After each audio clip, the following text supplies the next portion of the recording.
There's so many wonderful people you worked with on your show of shows. You mentioned briefly Mel Brooks. You became good friends with Mel Brooks. Yeah, Mel and his wife Annie and Estelle and I see each other at least once a week. What sort of guy was Mel in those days? Very much like he is today? No. Mel was untethered. I mean, he was, first of all, he was a hypoglycemic, which he didn't know. So he had to have juice in the morning or something, or he'd be charged up. And he also was an insomniac, so he always came late.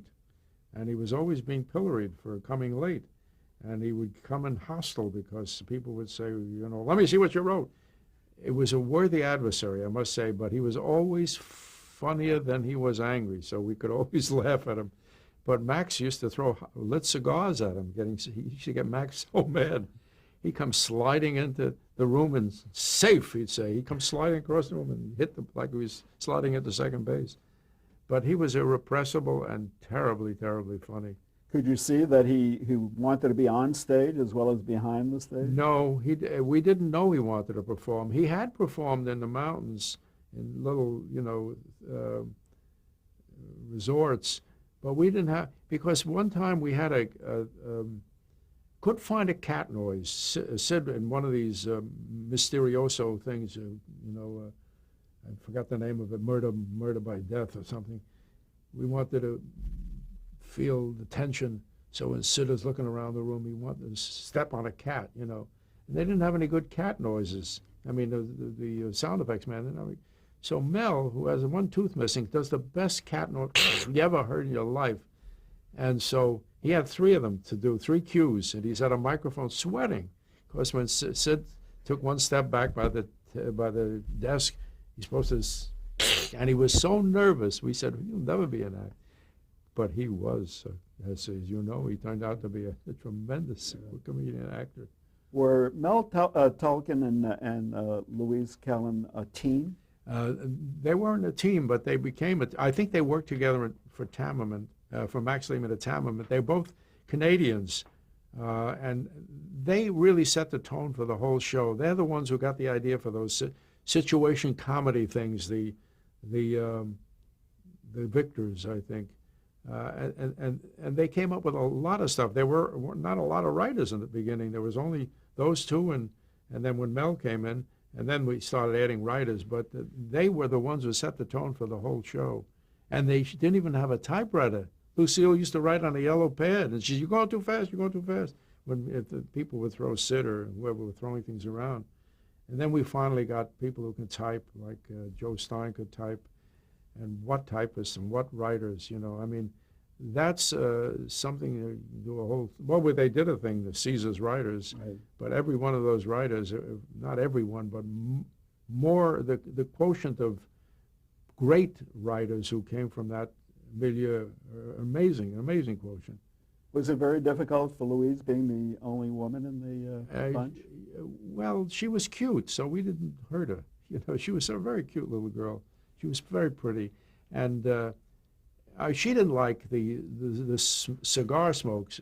Everybody smoked cigars in that room. Well, Sid started, and everybody started smoking cigars. She was put upon that way. And then she had a baby along the way in the second or third year, so it was more difficult for. But she not only held her own, but she was one of the creators of the kind of show we did. What about profanity? Did you use a lot? A lot of profanity. She had to close her ears. I mean, she became one of the guys.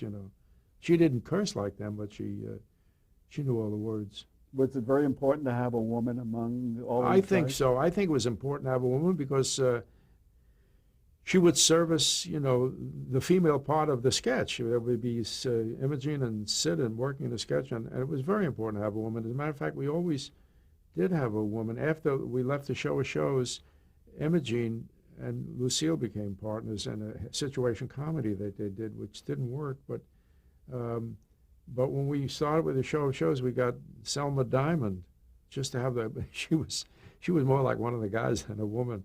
She actually did say, "Come on, let's go out and get some girls." She did say that once. No, she was wonderful, but it was a male-dominated society. I would think.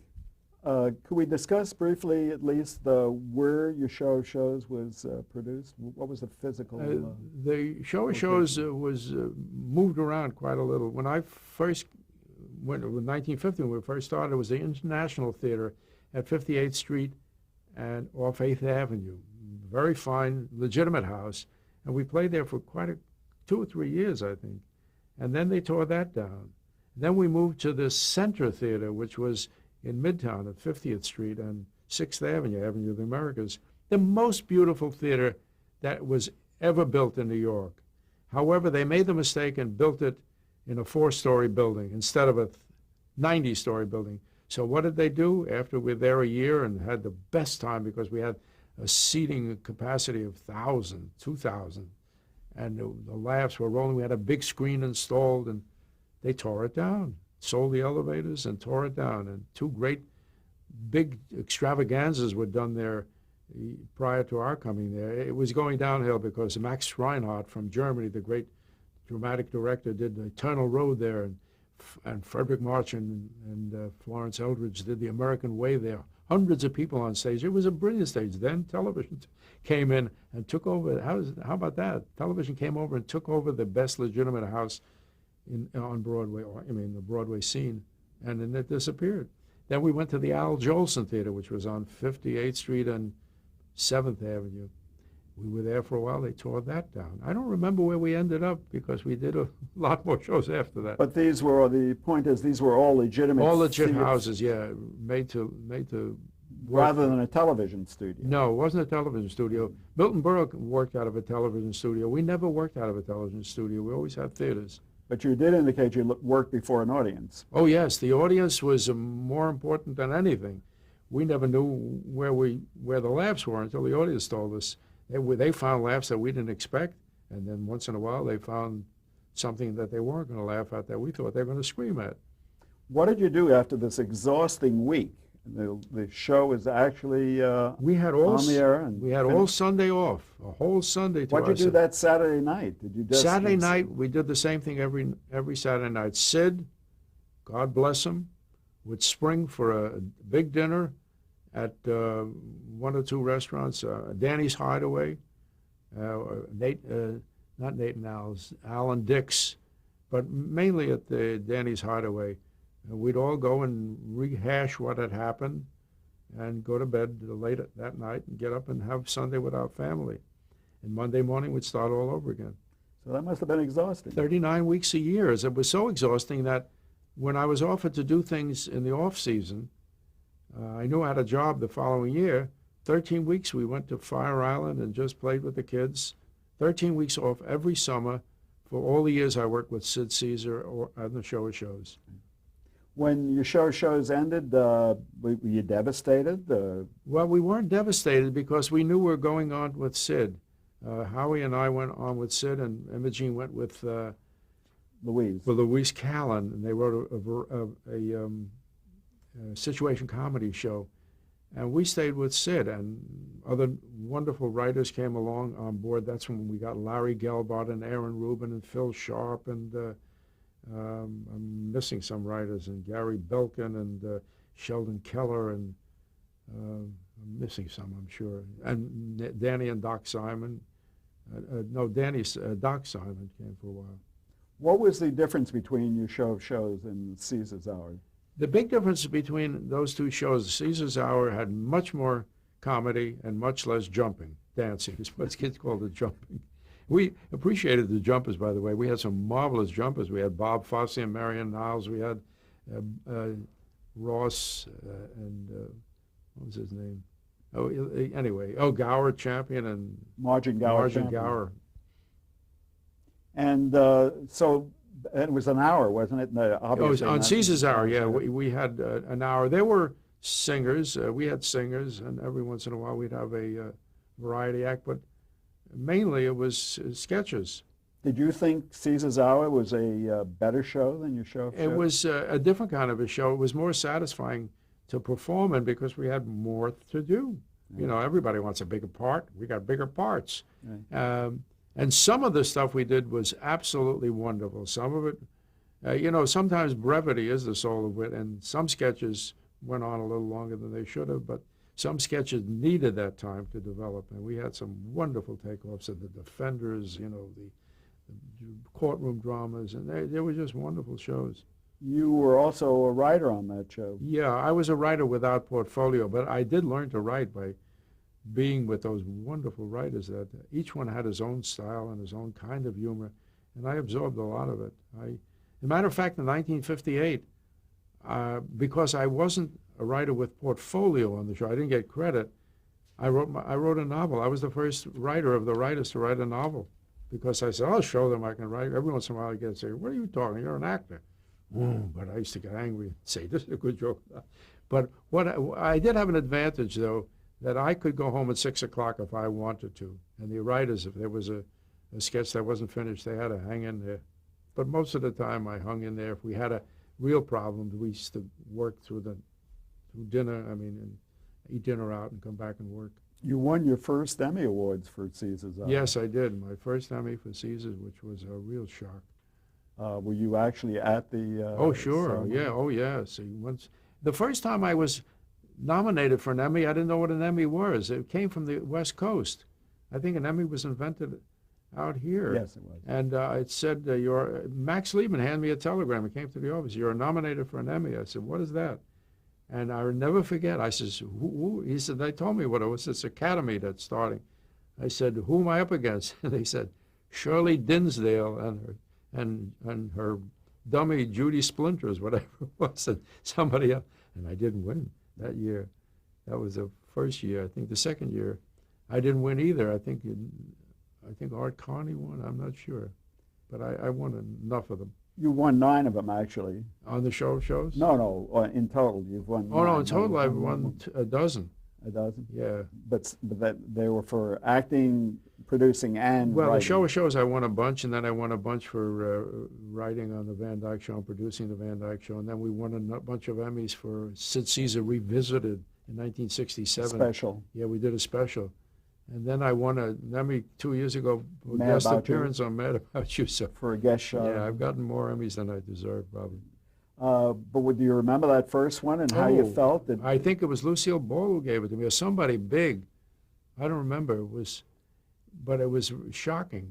Yeah, somebody did a collection of all the Emmys that I got. So I don't know who owned it, and I looked at it. I said, oh, my God, I didn't know he gave it to me, Nat King Cole. I'm not sure of who. But I was so in shock, I didn't remember who gave me the Emmys. But I remember Lucille Ball was one of them, and I didn't remember that until somebody showed me a clip. Did that really make you feel like you were established by winning an Emmy? Well, it made me feel good because my parents were watching, and I said, oh, How did your parents feel about your career? My parents were the only fight I had with my parents ever, especially when I came to the show of shows, is they don't give you enough to do. They used to complain all the time. I said, Ma, leave me alone, They don't like me. I used to get angry with them. I says, I got enough. I said, don't judge each show, judge the season. I felt that way too, though. You always wanted more to do. Did you have a lot of network interference with the Yeah, there were a lot of they call them censors then, and now they're continuity acceptance. They were always saying, you can't say this, you can't say that. It made us very squeamish, but we were very good at censoring ourselves. What was it that they were concerned about? Oh, words, sexual references? Words. You couldn't say. We knew we couldn't do anything political. That nobody ever did. Today we can't. But Sid, to this day, when he looks at television, you've got to say, look what they're doing. I do it all the time. Look what Bill Maher is saying. Look what, and the cables. We're shocked. Our sensibilities are still back then, even though on the Van Dyke Show, and I went a little step further, and I actually left on a note of censorship on the second Van Dyke Show. I would like to get to that later. Okay. Mel Tolkien was the head writer on it? Mel Tolkien was the head writer, and he was the tallest, and he was also the most sophisticated. He had a Russian-European accent, and he said things like, upon my soul, upon my word, literally. He used the word literally a lot. But he was very, very funny and very creative. Was there a difference between the writing? The talent was somewhat different, but was there a difference in the atmosphere, the environment from your show of shows with the writers? Is it a different environment? With the show of shows, Sid was the boss. I mean, with the excuse me, with Caesar's Hour, Sid was the boss. He felt like a boss, and he was the boss, and he made decisions based on getting opinions from his writers. But he was the boss. If he wanted to do something, he did it. Why do you think that didn't do quite as well I in the think it ratings? was, it was funny, but it was a very sophisticated New York kind of humor. And I don't think, see, when we were in the big cities before the coaxial cable, New York was the biggest market, Right. and New Yorkers would watch it. But when it started going out across the country, they didn't know what a foreign movie was. They had no foreign movies in I shouldn't say a city because maybe they have them, but the little cities, the little towns, villages, they didn't go to see French movies, Italian movies, Japanese movies. We did. We used to go research them. We used to go to the museum and research silent movies. But there was a kind of level of sophistication. It was an urban show, a suburban urban show, but it wasn't a rustic show. And I think it was, well, when Lawrence Welk outnumbered us on the Nielsen's and the Arbitrons, realized that more people would rather be watching, well-known singers singing well-known songs than hearing satiric works of drama or music. I mean, of movies, satire on movies, or even on home life. Were you concerned about your career at that point? That what would you do after this show? No, it's funny. My career was now getting established. After the show, during the show of shows, I was already being offered movies. I remember I had to turn down one movie because the season would start. The last season of Caesar's Presents, I think, I was offered what was it? Operation Madball, which Ernie Kovacs did much better than I would have done. He was wonderful in it. But I remember being offered that role, and I said, I can't. I got to go back, and I do this. I think it was Jed Harris. I forget who. Yeah, I think it was Jed Harris.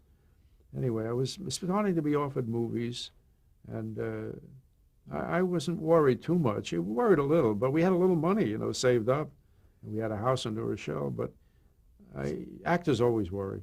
Yes, where the next job is going to be. Yeah, and when I left your show of shows, I was still in television, and I started doing game shows. And I remember hosting a game show called Celebrity Game, which I enjoyed. It was the precursor to Hollywood Squares, done by the same company, Heater and Quigley. And I was the host, and I had 8 celebrities, and the celebrities, I was so impressed that I was questioning these people. There was, from Oscar Levant to Ronald Reagan to, Hedda Hopper and Zsa Zsa, and it was wonderful. It was a funny show, too. And I remember somebody writing, one of the reviewers saying how terrible it is that Carl Reiner has to stoop to, and I'm saying, don't write about that. I'm enjoying it. And they're paying $1,750 a week for it. I come in for an hour or two, and don't yell at me.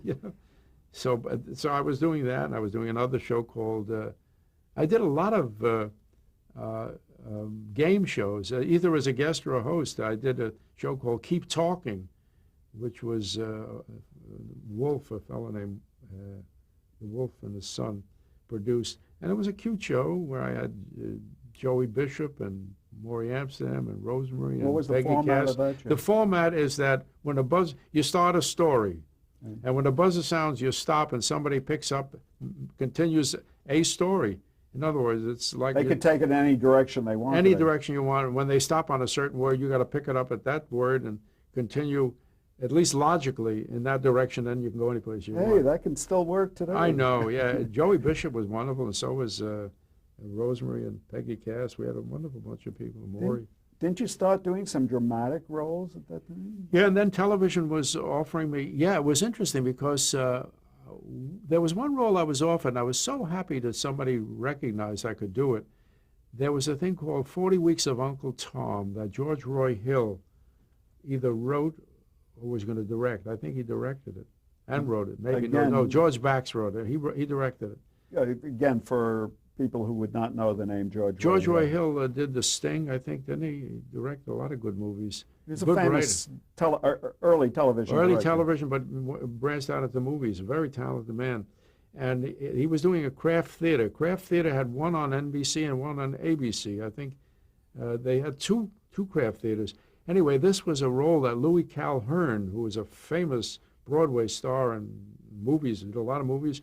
I was offered the role to play an Edwin Booth character whose sons followed in his footsteps, and it was a patriarch of a big family, and I was like 30 years old, but with a good wig and a little gray in the hair, and I did have a stentorian voice when I needed it, and a Shakespearean training, so I did this, and it was a wonderful feeling. I remember one of my sons was Tony Francioso, first job he ever had. He was 18 years old. It was very, very exciting. And then I did a Connecticut Yankee in King Arthur's Court with Edgar Bergen, playing the Black Knights, or Modred, I think, and that was fun. I did a Playhouse 90 with Ernie Kovacs in 1960. This is all after the show of shows. So you're talking about after Caesar's hour. After Caesar's, so we're Caesar talking Presents. The late 50s here. Yeah, it's late 50s, right after Caesar Presents. I think it was 59, and right after, during that period, I did some of these things. I think the Playhouse 90 I did in 59 or 60, something like that. 59. I don't have a date for the Playhouse 58 or 59. And this was a serious role you did? Yeah, it was Topaz. It was a famous Hungarian author wrote it, I think, with my dear friend, I'll find his name in a minute. It was actually Richard Haydn. Richard Haydn was in it. I became friends with him, and when I did the Van Dyke show, I wrote a role for him that to this day was one of the great pleasures. Were you thinking of your own show at this point? I was being offered situation comedy shows at this time. As soon as Caesar's Presents was over, Caesar Invites You, I guess. I'm getting the names wrong. It was Sid Caesar Invites You. As soon as that was over, I was being offered a lot of situation comedies. Excuse me, that show did not last very long, Sid Caesar. No, one season, I think 13 weeks it was with Imogene. I don't know how many weeks it was. Might have been a whole season. I'm not sure. You check that out for me. It ran from January of 58 to May of 58. Oh, that's it. So it was like 13 shows probably. And I was offered a lot of situation comedy shows, and then none of them were to my liking. And my wife read some of them, and she said one day, "You could do better than this. You could write better than this." I had already written Enter Laughing, so she knew I could write words on a paper. And I'd written a bunch of short stories that, before I read it into Laughing, serious short stories. And so when she said you could write better than this, it hit me. And I said, maybe I can. And I remember riding on 96th Street on the East Side Drive, coming off the exit on 96th Street. And I asked myself a question, which is I tell a lot of people to do that. Ask yourself questions. Sometimes you get good answers. In other words, talk to yourself. Talk to yourself. I said, what piece of ground do you stand on that nobody else stands on? Because no two people stand on the same ground. I said, well, I'm a husband, a father. I live in New Rochelle. I'm an actor, a writer. I work in television. I'll write about that. I'll write about the working on a television show. So I wrote about my days with the Show of Shows and Sid Caesar, or the Sid Caesar Show. And that became the pilot for Head of the Family, which I did in New York. And I wrote it for myself. I wrote 13 episodes. You did that in advance of Well, I wrote one, and I said this, and I sent it to my manager nephew, George Shapiro, was a Morris office agent at the time, and he thought it was wonderful. And he sent it around to get finance, and they financed it at the Morris office. And I said, hey, if I'm going to star in it, who's going to write it? How are they going to know who these people are? One show's not going to tell them. Better write a second show. So that was the summer in Fire Island, 59, I guess. And I wrote a show. The next 4 days, I had another show. I said, I better write another one in case, have a couple shows. By the time 6 weeks rolled around, I wrote a show every 3-4 days, and I had 13 of them. So at least I had a Bible for writers that would come in and help me, because I knew if I was going to act and do rewrites. I didn't know how I was going to do it, really. I mean, would have had to hire, producers and writers. You saw yourself as starring in this. I starred in it. We did a pilot where I started with Barbara Britton, who was Mr. and Mrs. North. She was a lovely actress, and a bunch of other people playing the parts that Sally and Buddy played. Was Sarah Miles, Sylvia Miles, the New York actress, played the part that Rosemary finally played, and Morty Gunty played the part. Another comedian played the part that Maury Amsterdam played, and a guy named Jack Wayfield played a character named Alan Sturdy. His name was Sturdy, and I played him as Alan Brady later. But we did the pilot, a pretty good pilot. We did it in New York. We're going to stay in New York. It didn't sell, and I said, that's it. And I had already gotten... How did you finance this pilot? It was financed by somebody at the Morris office found Peter Lawford, who was also a client, was interested in becoming a producer. So he put up the money, and that was... He was connected to the Kennedy family, of course. Well, not only was he connected to the Kennedy family, he was married to the Kennedy family, and when he said he wanted to do this, one day I was called and said, "Do you have another script?" I said, "Yeah, sure. What do you need it for?" They said, "We have to send it to Florida." I said, "What's doing in Florida?" He said, "Well, Joe Kennedy wants to read it. He doesn't want any of the family money in anything that he doesn't know what, he doesn't sign off on." And I says, "He's going to be the arbiter of my morals and ethics." That man who had an affair with Gloria Swanson all his life, and got us into wars and whatnot. Not wars, but what did he do that was just so terrible? He was a Nazi sympathizer. Oh yes, he didn't want the motion picture industry to do any movies that would upset the Nazis. Exactly. And he won that point. It was on the other day. I saw it. I couldn't believe it. I didn't know that about him. I knew something about it, but not that. So the Kennedy family financed this? Well, it was really Peter Lawford's money, but I said they didn't want any problems with anything that was untoward. So yeah, so they put the money up. You did this pilot in New York, did you? In New York at the old Gold Medal Studios. It was a wonderful old studio. And we did it as a one-camera show, which meant without an audience. But we played the finished product for an audience and captured the laugh track that they gave us. So that was the laugh track. That was an honest laugh track. I didn't fix it. So we figured that's the way we do it. That's the way they were doing shows in New York. Somebody, I think, Nat Hiken or somebody did Bilko that way. Anyway, didn't sell. And the next thing I knew, I was writing. When you say it didn't sell, you mean it didn't sell to a network or to an advertiser? Or? Either one, yeah. And either one could have gotten What was the comment, the feedback you got?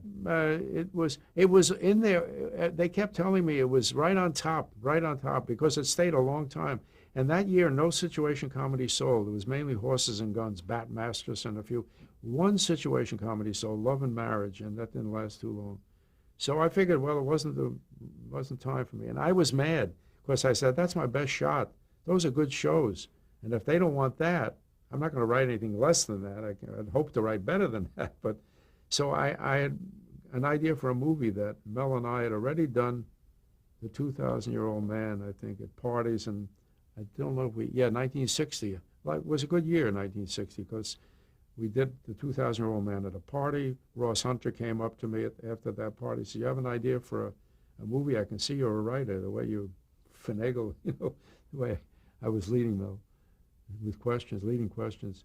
I said, yeah, I had written myself and Larry Gelbart, actually. I had gotten an idea while working on a show called, what was it now? It was, I think it was, yes, it was, the one I just described,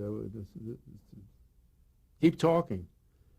I was in a makeup room. This was television, and the sponsors were more interested in Regimen, which is our sponsor. There was a girl being weighed every week and being on the regimen, and her hair was being made. We have to pause here. I'm sorry.